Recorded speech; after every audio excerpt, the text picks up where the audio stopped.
Well, this letter puts JSO, Duval County Schools, and the facility where attorneys say 6-year-old Nadia was held on notice. Attorneys say their claims may change as they learn more information, but right now they say they want to see policies change and they want to see Nadia's family be compensated for trauma and medical costs.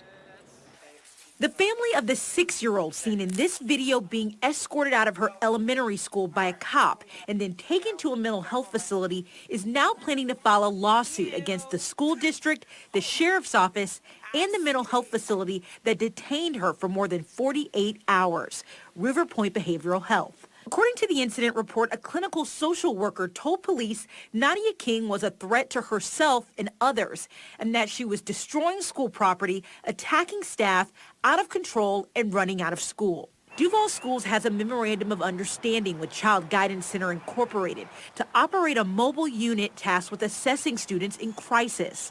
The accredited nonprofit made the decision to involuntarily commit Nadia without her parents' permission under the Baker Act. Reginald Reeves with the Cochran firm is representing Nadia and her mother. This is the state government putting kids away, and there needs to be some accountability from the government when they have this power and authority to do this to our children. There should never be a 6-year-old child put in the back of a police car at all.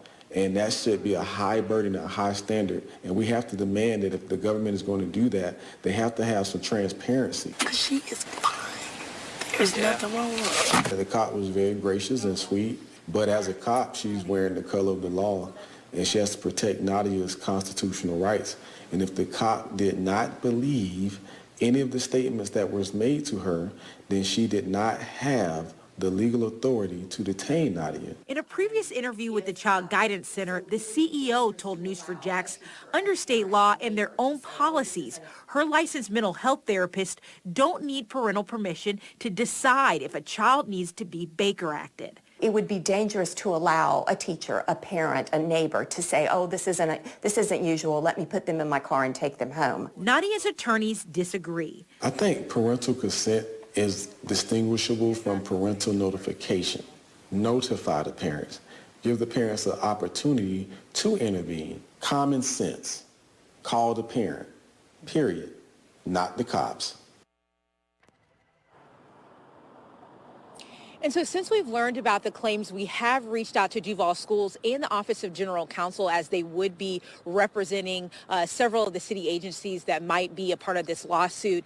We have not heard back from them yet, but we have heard back from Duval Schools, who did not comment specifically on this incident, but did reiterate their procedures. We have posted that for you on news4jax.com. And one thing that they were reiterating is that they do call parents as soon as possible. We're continuing to investigate this. At News4Jax. Reporting live in downtown Jacksonville, Kelly Wiley, Channel 4.